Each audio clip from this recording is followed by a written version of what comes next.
Today, we are revisiting a dynasty rookie draft superflex 2 tight end premium set before the NFL draft, after the combine, and talking strategy in our league. Stick around for all that and more.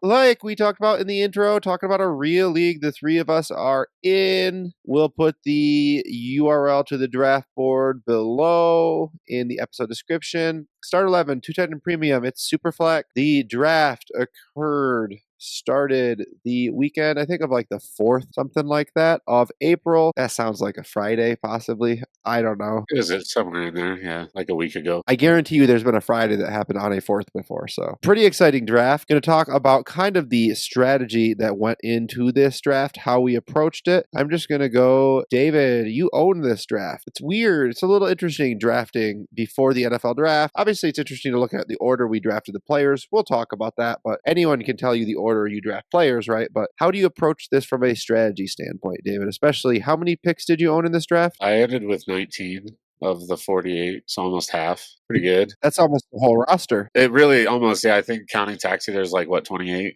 I could maybe 32? I'd have to count, but somewhere in that range. There was a lot of action for picks moving in and out of hands early on in this draft, which I always love, like this startup when we did it last offseason. And I got to a point where there was a lot of interest in most of my roster, so I decided to kind of push my process. I normally like to hold on to my core, even in a productive struggle. I ended up selling everyone except most of the season. I had Rashee Rice on IR, I had Garrett Wilson, and I had CJ Stroud. And that was the only players worth anything on my team. But then I had a bunch of picks, and it's definitely nerve-wracking putting all your value into rookie picks when you're taking this draft before the NFL draft. But then I realized with that risk comes some ceiling too, right? There's guys that I took in the 3rd round that if they get the right landing spot, the right draft capital, they could be worth a second before they play it down in the NFL. Same with 4th round picks. I could have a 4th round pick turn into a second. Obviously that's all wishful thinking, but that kind of went into my theory of, if I'm going to lean into this draft, I'm just going to lean into it. I want as many picks as I can get. I want as many dart throws as I can get. I'm going to miss on some of these, but if I can hit on some, especially some of these guys that we think are going to go later that ended up going a little earlier in the draft or to good landing spots, I'm going to be aggressive trying to flip some of these guys. I don't expect to go into the season with 19 rookies on my team, but that was kind of my strategy. Once it got to a point and I had enough picks, I just said, you know what? I'm going to own this draft. I'm going to get the guys I like. I'm going to roll the dice, and I'm going to hope that enough of them hit that this wasn't a loss. A lot of risk, a lot of upside. We'll check back in a little while and see if it worked. JP, how did you kind of approach the difference in strategy between this and a normal rookie draft? Yeah, with this one, I kind of leaned into upside a little bit more. I mean, of course, I'm looking at prospect profile, but I'm looking at guys that can rise maybe half a round to a round. David kind of alluded to guys maybe like the 3rd round. They can do that. I had a decent amount of thirds, like the 301, the 302, 304. And there I was just swinging for guys that I think could be worth a 2nd round pick. Like Bashal Tutin was a guy that I was like, okay, he could be a 3rd round pick and really rise up. So that's kind of more so what I was leaning into. But a lot of what David said too, I feel very similarly. I had no picks when the rookie draft started. I ended up getting in there. I'll share kind of the trade I made later on to get into the draft. But I approached the strategy a little bit differently. David's philosophy here of, there's more upside in the players. There's also more inherent risk. And if there's anything I've learned over years of playing Dynasty is I'm not that smart at picking who is going to be the best player before I have all of the information. It's fun. I hit on Brian Thomas Jr. in this league in the startup in the 6th or 7th round last year. Now he's a round 1-2 startup pick, right? You have that potential to do that in these rookie drafts as well. But you also have the potential to, I took Troy Franklin in the 7th or 8th round last year of the startup draft. Spoiler alert, that was a miss at that price point. And there's definitely going to be the possibility of missing on guys like that as well too. So I traded all of my picks for this year. I've traded even, I think, my third for the 26th season at this point. Now my second for the 26th season and my first for the 26th season. The way I'm kind of approaching it in this is they're risky picks. I'm going for more proven assets is the general philosophy I'm kind of taking. And I did win the chip year one. So I'm playing with house money a little bit, but I'm also planning to reevaluate pretty seriously after this season if I need to do a hard rebuild. So if pushing the 26 picks in kind of like this, if then after this I want to rebuild. So So, and if I did rebuild, I'd probably do it the same way that you kind of have, David. Try to sell a lot of my players, get as many picks as I can in a good draft class, and shotgun approach it if possible. Can I just ask one follow up? Let's assume that it was the better pick in both situations. So your 6th and your 7th for BTJ and Troy Franklin. And in a startup today, would you trade your 6th and 7th for BTJ and Troy Franklin? Yeah. I know it doesn't always work out like that. I know that's kind of the strategy I was taking. You know, if I hit on this guy and miss on this guy, as long as the hit was big enough, that's fine. Definitely a lot of risk. Absolutely correct there. And I normally don't like taking on risk. Like I said, I was pushing my process, which I think has value in its own way. And it was a lot of fun.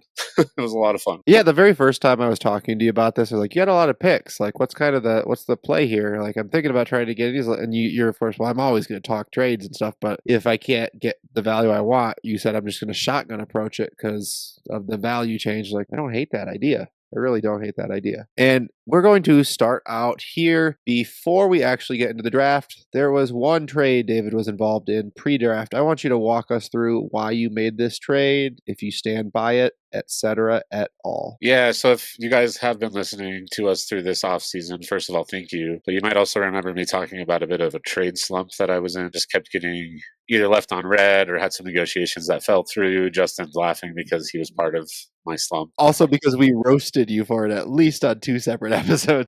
I mean, we want to be open with you guys. That's what we're here for.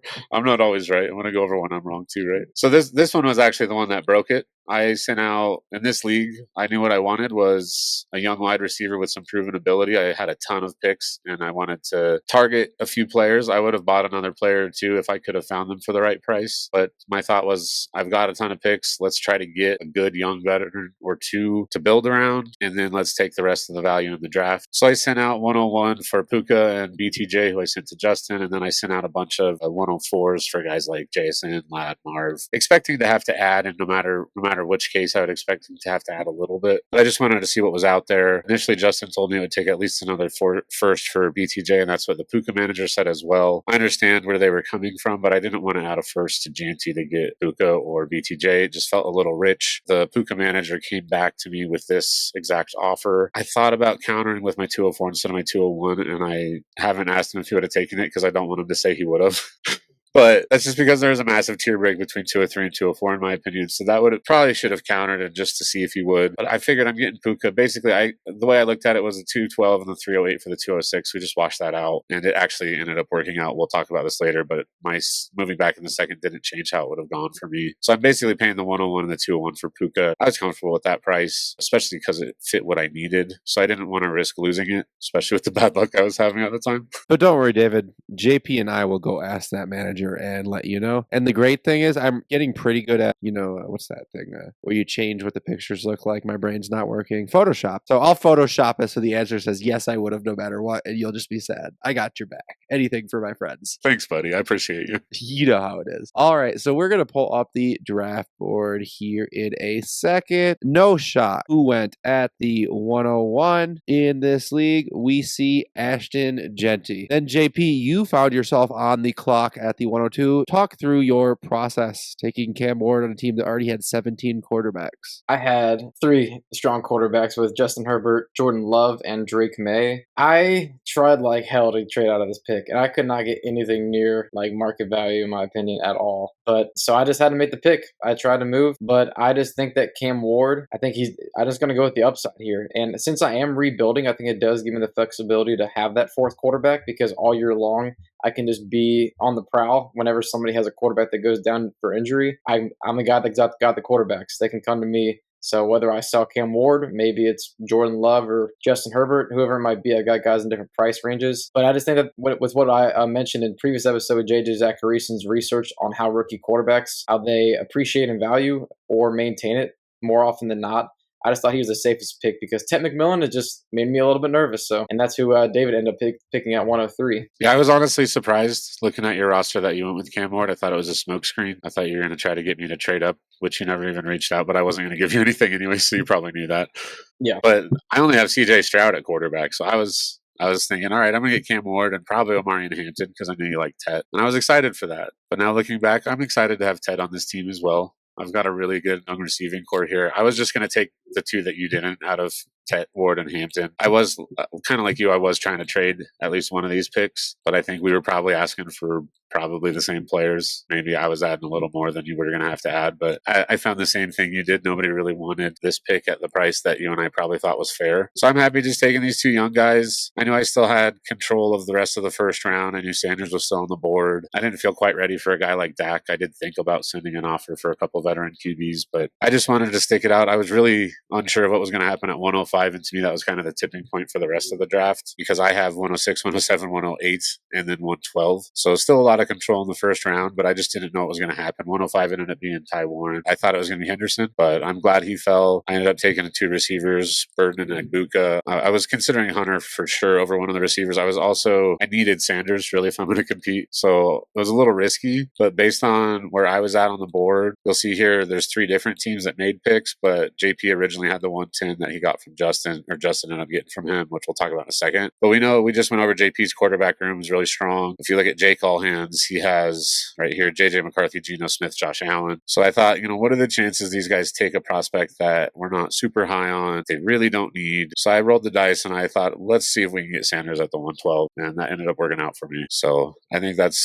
had most of the picks in the first round, but I've probably talked about my picks in the first round enough here. You have not talked about your picks enough yet. So I just want to throw one more question. You said you wouldn't have paid anything to move up from the 103 to the 102. Would you have added a mid to late third? I mean, sure, I guess. JP, probably. But even then, it's like, I don't know. Do I need to? JP, would you have taken that? I mean, maybe. I mean, if we're talking like I'm going to get Jack Best right now, it at least makes me think, but I don't feel like I need to. Are you brokering a trade right now? Yeah, can we get whichever one of Tet and Hampton JP want for Jack Besh and Cam Ward? Can we make a trade live? This sounds fun.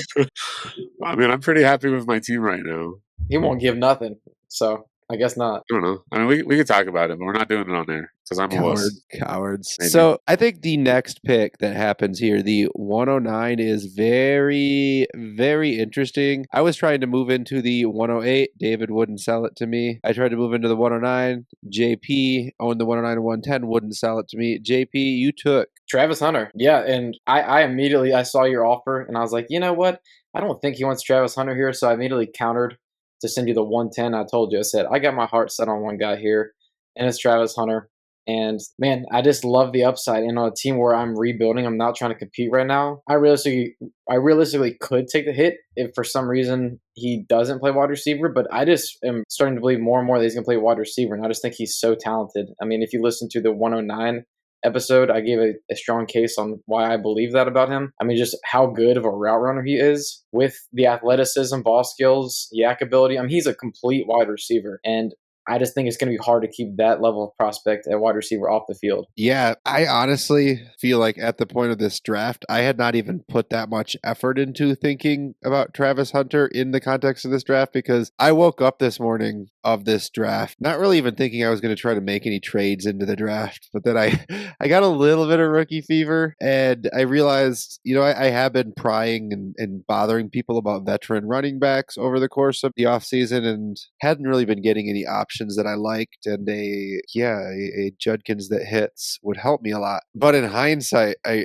really would rather have Hunter. Obviously, I couldn't get Hunter because you picked him before I could even get into the draft, but I really like that pick there. The risk reward of it, David's talking about that guy like me drafting Brian Thomas Jr. in the 6th round last year, that even though I missed on a lot of stuff, my team is looking good because I drafted Jaden Daniels and Brian Thomas Jr. in the 3rd and 6th rounds, right? That's enough, to be honest with you, because I didn't miss on my 1st and 2nd round because those are hard to miss on. And now I'm looking real good because I have 4 top 2-round talents, right? Because if you can hit on these guys, and I think Hunter is that play at just risky. Yeah, I did seriously consider him over Burden. Just because they're the similar risk reward kind of guy there. I kind of figured if I didn't take him, JP was gonna, but I don't know. It was a tough decision. It still is. I still think I'd go Burden over Hunter. We just recorded a video where I said that, and I still lean that way, but I do understand it. And ask me again in a few days, I might feel a little different. It's just that time of year. I hear you, sure is. And I took Judkins next again just because of team need. I feel like I could use the RB help. I have some aging out veteran wide receivers in Tyreek Hill, Devontae Adams, to go with Brian Thomas Jr. Good wide receiver room. I just felt like I needed a potential hammer RB, and I kind of just like put it in my head as if I miss on my deal. So what I ended up doing, I offered my 26 first, the defending champions 26 first, if you will, for Judkins at the 110. Why'd you do that? My students always do that thing you just did. Is that a face palm, JP? Are you face palming at me? The flex right here just made me cringe a little bit. My students also say I'm cringe. This is so weird. This is so weird. It's deja vu. Maybe you need to take a look in the mirror there, buddy. Nah, that sounds like I ain't got time for that. I'm gonna keep winning championships, baby. So, anyways, in a vacuum, I'm not looking to send a 26 first for the 110. I just honestly was targeting. I wanted to add Judkins to this team. I wanted to add a rookie running back in this draft class to this team, and kind of just if I miss on it, then I think I'm gonna rebuild my team. And if I hit on it, because I was already thinking about rebuilding the team this offseason anyways. I sometimes like to do that after a championship if it's not a super team, so to speak. If it's a team where I'm like, my window could be closing, just a bet to keep the window open a little bit longer. I don't usually like rolling a 26 first into a player, but I also felt a little bit like I'm playing with house money after winning the pot. So just a little fun, a little risk, and a little FOMO, if I'm going to be honest with you. And hoping it doesn't bite me, but we'll see what happens. Let's go, Judkins. Next, we see Colston Loveland coming off the board, and David getting exactly what he wanted in Shedeur Sanders, getting his quarterback at the 112 instead of taking him at the 108. That gamble he took paid off. I'm sure you were very happy to see that happen, David. I was thrilled, especially once Hunter went off so quickly at 109, because if Sanders had gone and Hunter was there, I would have been equally happy. Also would have been okay with Loveland because I don't have a good tight end right now, but I'm not exactly worried about my starting roster with this team. It's very young. There's a lot of assets. I'm not sure I'll be competing this year. I think I'll be like a French competitor, and I have enough ammo to buy if my rookies hit. But yeah, I was thrilled to get Sanders there. I will say I was from 111 to 203. I was trying to move up for my 204 because I don't know if we want to just jump to that right now, but I felt like there's a pretty big tier break after Golden, Caleb, and Jackson Dart came off the board. I ended up going with Scatabo at 204, but there's like, I don't know, a half dozen guys easily that I was thinking about, and I feel like Dart or Johnson, whoever was going to be there, was going to be much more safe of a pick. So a little unfortunate I couldn't get there, but yeah, I think that it is pretty clear, and that's why I was very happy to be sitting at 202, especially because I do not need quarterback, as we talked about. So sure, I will want some Jackson Dart shares, but in this league, wasn't really looking to make that. So I was happy with either Matthew Golden or Caleb Johnson for my build specifically. I would have preferred Matthew Golden, but with Caleb Johnson, I'm not competing this year, and the draft hasn't happened yet. So I would love to get a future first for Caleb Johnson. Are you going to get a future first for 202 regularly? No, you're not. But if he is the consensus 109, 110 in rookie drafts, here in a month from now, I think that is very realistic. And at that point, I would look to sell him for, future first of any kind, really. I would take any future first. Maybe even if I had to add a third or something, I would do that. I think Scatabo after Jackson Dart is my 204, but being a little bit older, did it make you think a little bit more since your team is so young? Or is it just like, I just get the rookie? I mean, I'll be honest, this spot here, I was kind of playing the game within the game because I had so many picks. I was really between Scatabo, Dylan Sampson, and Trey Harris. And if you look at the board, I happened to end up with all three, very fortunately. And that was kind of the risk I was taking. I think I was very strong at receiver, especially getting Tet instead of Cam Ward, which I didn't expect. I didn't feel like I needed to take Harris, even though he's probably my highest rated prospect in a vacuum at that point. And I'm really on the fence between Sampson and Scatabo, but I think Scatabo's following's a little stronger. His hype's a little higher. So I thought if I took Sampson there was a better chance that Scatabo wouldn't make it back to me. So I was a little risky, but also there's a bunch of guys that I would have been okay with in that range anyways. It just so happened to work out to where I got my top three with my next two picks anyways. So, and for the podcast listeners out there, we did a great job of reading through the first round. Just going to read the whole second round. David's alluding to you, 201 Matthew Golden, 202 Caleb Johnson, 203 Jackson Dart, 204 Cam Scatabo, 205 Jalen Milrow, 206 Jalen Noel, 207 Trey Harris, 208 Isaiah Bond, 209 Jaden Higgins, 210 Dylan Sampson, 211 Devin Neal, 212 Mason Taylor. So interesting to see all those names here. David talking about a few of the guys he took here. And you also took as the tight end 3 in the draft, Mason Taylor. I found that a little interesting, David. Don't necessarily disagree with it. Just wanted to get you to talk to the fine folks about your decisions there. Yeah, it was kind of between him and Arroyo. And Arroyo was actually the next pick to JP. I just feel a little more confident that Taylor's going to have a role in the NFL. Like, obviously, there's a chance they both hit. They can both be day 2 picks. They both get enough draft capital that we feel decent about them. But Taylor's a better blocker. I think he does more of the tight end things well, and I think that makes me a little more comfortable in his likelihood of starting. I think Arroyo probably has a little more upside, which is fair. He's a little more athletic, but I think Taylor's going to do enough in the passing game to be fantasy relevant. I don't think he'll be like a tier 1 tight end or probably even a tier 2, but I'm at the back end of the second round. It's tight end premium, a 2 tight end premium, in fact. So if he has a role and he gets enough catches, that 2 tight end premium adds up pretty darn quick. And JP, you took Devin Neal, one of your guys, and then Arroyo at the 301, not in the second round, but pretty close. And at the 302, Bayshel Tootin. I really like that pick. Just talk to us a little bit about your thought process with these guys, if you will. Yeah, Devin Neal at 211. I was hoping when I saw David at 210, I was hoping that Dillard Sampson would fall. Didn't think that it would happen, but Devin Neal, I just think that he's a darn good football player. I don't think that there's a ton of upside for him to rise. He's kind of the only pick I made where I was like, I don't think he's going to rise a whole lot more. I think he could rise to maybe 207 or so. Maybe he gets a surprising landing spot, round 3 draft capital, but I kind of think he's in that 3rd to 4th round. So I wasn't super excited to take him, but he is just somebody that I've kind of got a crush on. So there was some satisfaction there overall. But I just have a really, really weak running back room. Don't really have a running back room to speak of, to be honest. So to add him, well, I guess I do actually forgot I do have Breece Hall, but outside of him, not much. But that's why I was like, let me just take some swings here. And I got Devin Neal and Bayshel Tootin. Tootin's the guy with more upside. Kind of figured that there's a better chance of him being there than Devin Neal, the 302. Thought maybe that David might be interested in Neal at 212 potentially. So that's kind of the gamble I took. And Arroyo, I think that if he does have a role, like I agree that Mason Taylor probably has a better chance to have a role, but I just think if Arroyo does have a role, I think that his upside is just that he could be a top 5, top 6 dynasty like tight end overall. I don't know if Mason Taylor has that upside. So I personally, these are 2 guys I really, really like in Neal and Elijah Arroyo. Interesting also seeing Noel, however it it's is pronounced. Yeah, it is Noel, Harris, Bond, Higgins, all high upside wide receivers. Some of them might be because you saw the RAS score. Some might be because of the 73 yards per route run Trey Harris had. Not quite 73, but I mean, wasn't it 5 or something against man? Yeah, it was a little over 5. No, it was 5 in general. I think it was like 5.5 or something. The fact that Isaiah Bond is the fastest man in the world until he ran. A lot of people really like Noel, right? Some hype on these wide receivers. It's interesting. I'd be very surprised if all 4 of them wind up being good picks at that point, but I would certainly bet on 1 or 2 of them being good picks at that point. Kind of the range we as a podcast start to like leaning running backs. Probably a little bit more. Might be taking 1 or 2 of those guys in this range, but certainly probably not all of them. Anything else you guys think was really noteworthy, or just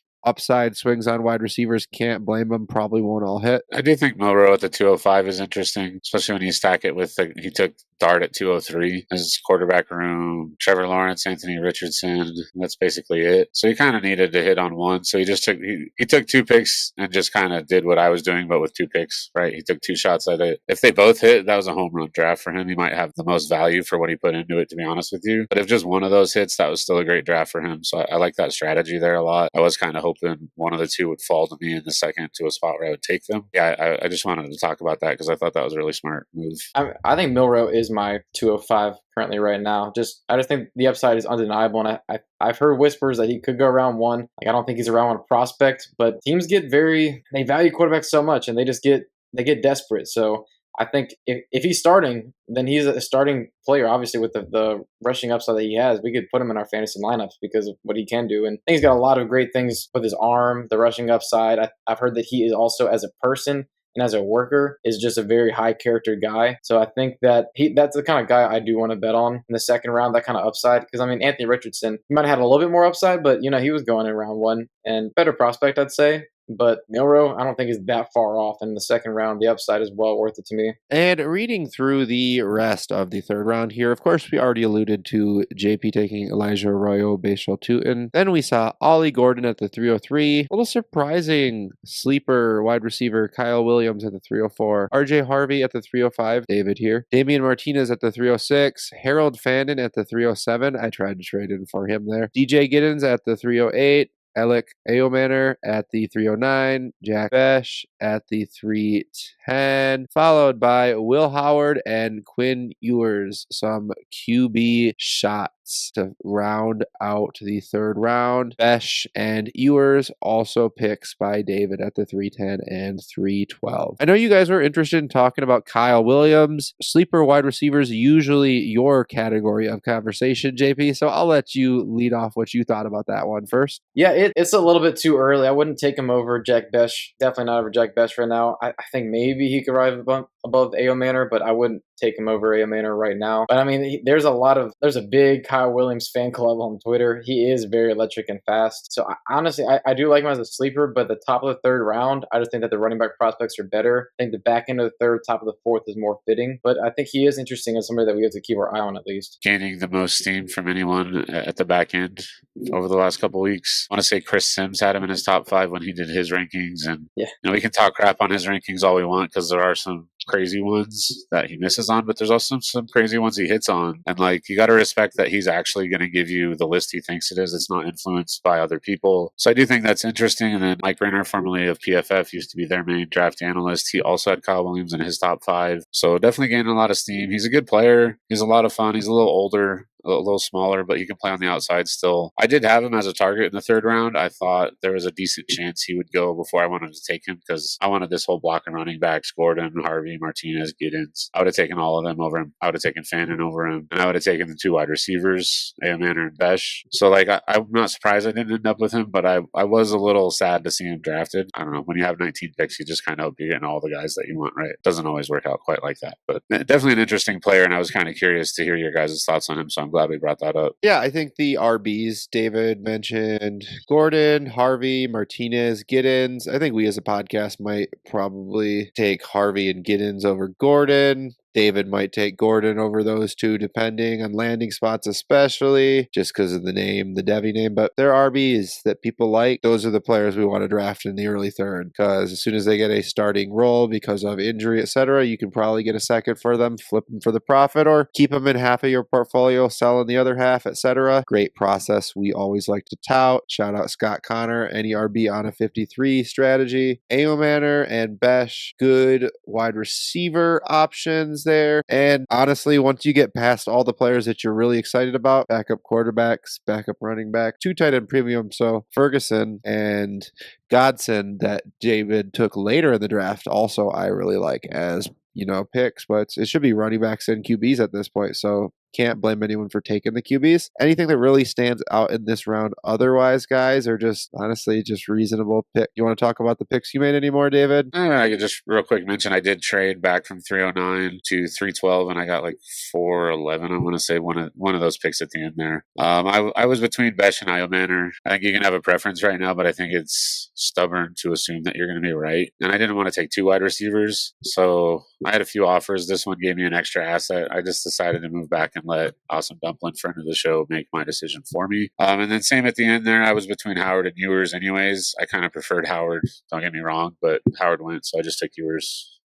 It was a typo, but he was plus 100 to be the second pick in the draft when I took him. Not that influenced my thinking, because I know nobody was taking that bet, and now it's like plus 1,000 or 10,000 or something. But I just thought it was funny. Anyways, that's all I have to add on my picks in that round. All right, and then breaking down the fourth round, I'm going to be honest, I tuned this one out because I didn't have any picks. I had so much FOMO, and I didn't want to sell my future to try to get into it. We see Brashard Smith at the 401, Jalen Royals 402, Jarquez Hunter 403, Xavier Restrepo 404, followed by running back Jordan James 405, Taj Brooks 406, Terrence Ferguson 407. That's a David pick, as well as Smith and Hunter center were. We see Torrey Horton, 408. Rondé Gadsden, 409. Tez Johnson, 410, which I believe is his height. No, his weight. I don't know. He's tiny. Why are you taking him, David? That's a good one. Followed by LeQuint Allen, 411, and wrapped up with Jaden Blue, 412. Let's start with Tez Johnson. Why not? At this point in the draft, I thought he was the best football player left. He's good at football. He's really small. This is the 410. It's basically useless. It's practically nothing. I just wanted to put him on a team. I think there's a realistic shot he goes day 2. I'm not set on that. I don't think I'd bet on it, but I think there's a chance. Maybe I could flip him before the season starts. If not, maybe he still gets a role because, again, he is good at football. Like, it's not like Tutu Atwell where you're like, well, this guy's small and questionable as a prospect. If Tez Johnson was a little taller and had a little more meat on his bones, he might be a second-round rookie pick. He's a good football player. That's why I took him. And if I was 6'2", I'd be over 6 feet tall. I mean, That's true. I just disagree with taking a wide receiver there. Personally, just if you look at the other players available on the board, Woody Marks, Donovan Edwards, Raheem Sanders, I'd be taking even ETN over him, rookie ETN, Trevor, that is. Just give me a running back. Get drafted. It's easier to drop the running back because this guy's probably going to be on an NFL roster and he's harder to draft. I mean, it's still easy because it's the 410 and you can just say, I'm going to drop this guy, but just the running back's easier to drop. And I mean, the only thing that really cost me was Jaden Blue. I still have Fab. I can still bet on these guys. So I get what you're saying, though. And I did think about going with a running back. But I also told myself if I made it to that area and Tez Johnson was on the board, I'm probably going to take him. At 4, too, when I took Jalen Royals, I actually was hoping for Rashard Smith. I didn't think you were going to make that move, honestly, but it surprised me. But after Rashard Smith, I just didn't love the running backs. And Jalen Royals, I just kind of thought he was the end of a tier wide receiver. I mean, A.O. Manor, Besh, Kyle Williams, I don't think he's really worse than those guys. I think he's the same level of prospect. So I just saw upside there because I think that there's a really good chance that he could be 303 to 310 by the time the NFL draft happens, and maybe I can sell him for a third at that point and get a little bit of profit. And for those of you who've made it this point, probably should have mentioned this earlier, this is a real draft. The picks that we made personally, those are things that we stand behind, at least in some extent. The picks that don't have our names next to them, those are not our rankings. So again, this is not our rankings necessarily or anything. We will link our rookie tier video in the episode description so you can kind of get an idea of a little bit more of where we're ranked, at least tier based than this. Because again, while this is fun and it's real, right? People paying money in this league are making these decisions, etc. Not everybody is as invested as we are. Some of them might be smarter than us, to be honest with you, right? Not saying we're smarter than the people in our league, but just, varying levels of everything. So again, it's a real league. Like all real leagues, they have their variants and everything. So if you disagree with some picks, etc., just want to give that caveat again. This is not what we're saying are our ranks, but if you disagree with David and what he did, please rip him apart in the episode description below. Any other big takeaways either of you two guys really have on this? I'm going to go JP first, then David. I just think that there was some surprise. I think Isaiah Bond, I think that was a big surprise. And I just think that that's kind of what you can expect at this point because you might think the draft's going to go a certain way, but there's always going to be some reaches. And I think that's even applicable to your real rookie drafts because, I mean, unless you're in a league full of people like us that are just very, very in tune and just like to go kind of by the market a good bit too. There's going to be people swinging.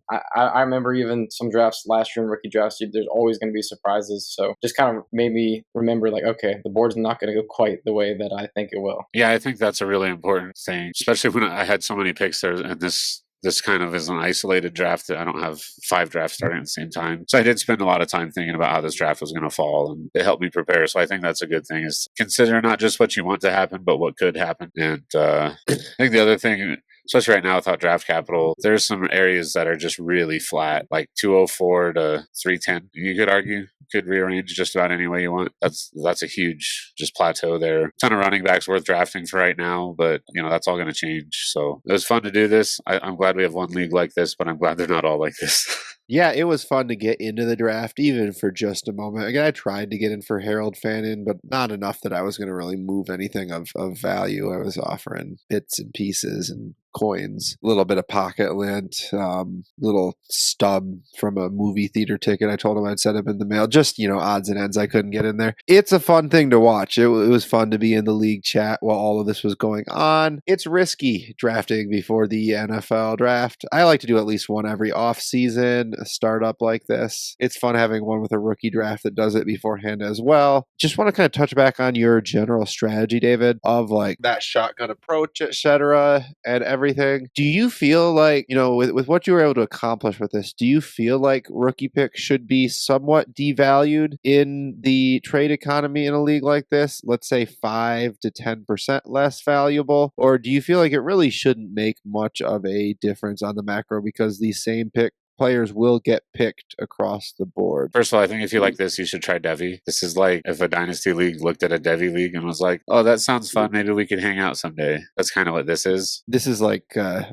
just want to be friends with the Devi league. Yeah, exactly. I like that. I will say that I think big picture, I don't think it should change much about how you value picks. I think it should change how you approach the draft. I think you should be less confident pick to pick. So like it's maybe a little less important between like a mid and a late first if you're talking about a future value, because not only are you now projecting where the team's going to finish, but now you got to do a little more projection on these players, which is already a lot of projection in general, even if we have draft capital. So I think it changes how you approach things, but I still think you should be trying to get first round picks when you can. You should still be looking to upgrade picks. So my approach hasn't really changed between this league and other leagues, but like within the draft and how I manipulate the draft is a little bit different. JP, when I'm looking at this board here, I don't disagree with David that I don't think we should necessarily be really devaluing firsts much, if at all. But when I look at the second round, especially if I have a second, whether it's mine or someone else's, I think is not going to make the playoffs next year, that I think is going to make the playoffs and be a late second next year. When I look at these guys, Isaiah Bond, Trey Harris, Higgins, Sampson, Neal, Taylor, Arroyo, Tootin, even if I go lower, saying maybe I don't want to taken one of those guys over these guys. I think that trading future seconds for solid value when you can, I think in this type of a league might be a good value move, not to do all the time. And of course, if you're rebuilding, you want to hold on to those picks. But do you kind of agree with that? Maybe like the value of the second? Well, you can hit higher with them potentially. Probably has a higher miss percentage because probably there's a guy at 307, 308, 309, 310 that's going to be in the second round, right? Somewhere, I wouldn't be surprised if somewhere in the Harvey, Martinez, Fannin, Giddens, Aoman, or Besh range is in the second round later, right? Yeah, I think that the profiles of these prospects from the 205, 206 through the third round, I think that the profiles aren't that different. That I think you're right that it's going to be more dependent on draft capital than anything in that range. So yeah, I think maybe the third round has more upside, but I think you're right about the second round specifically. It's like this year, big time. That those guys, they could all fall to the third round realistically. Like maybe there's a couple like Dylan Sampson, I might not see it, but I mean, you never know. He could fall to the fifth or sixth round. I remember when we thought Israel Bandicanda would be, he could be a third round pick, and then he thought like the seventh or something, and then he was irrelevant. So I think that is a really good point because just draft capital matters so much more in this range. And just even taking that a little bit further, obviously we're not looking to split what we consider to be elite assets, like even like the 202, right? That we think is potentially elite. We're not going to take that for like the 208, 210, and the 303, right? We're not taking a package like that for it, even though that's 3 shotgun shells to try to shotgun approach, right? Because we feel like Johnson's a pretty solid piece. So we're probably not going to take that type of a package in a vacuum. But the general idea, like let me like even just pause it, like pre-draft, you might not have wanted to send the 207 for the 302 and 306. Would you have taken that trade in this league, David? Pre-draft, I would have considered it, but knowing that I got Trey Harris there, I would stick because I really like Trey Harris. That's fair. You got a player preference, but we've got a lot of flat ranges here. Do we think just in general, like taking a second and picking up 2/3 in a trade, like trading a second for like a backup running back and a couple thirds type of deals, and like getting more shotgun shells ahead of time is a way to get ahead in a league like this, as long long as you're getting it not in the fourth, because I think the fourth kind of really gets meh, but the third's pre-draft. I think the third probably every year is interesting. It has a chance to have guys that are more valuable than the second. So if you can get multiple shots for a single shot, is that kind of worth going for in theory? Don't get crazy. Don't lose your mind. Make sure you're getting value still. I mean, that's kind of an extension of the process that I took into this draft, right? I just happened to have so many picks going in that I didn't really need to do that. But yeah, I think when there's more uncertainty, the more darts you can throw, the better your chances of hitting. I mean, even when you know where the landing spots are, it's good to have more dart throws, but especially in a situation like this, because that range of outcomes is a little wider. I mean, what if Damian Martinez is the fifth RB taken and he goes in the 40s or 50s, then the guy that took him at 306 is jumping for joy that he just got the 204, or the 202 even potentially. So it's definitely a little different, and I do think the more shots you can take, the better your chances are, especially in a draft like this, though.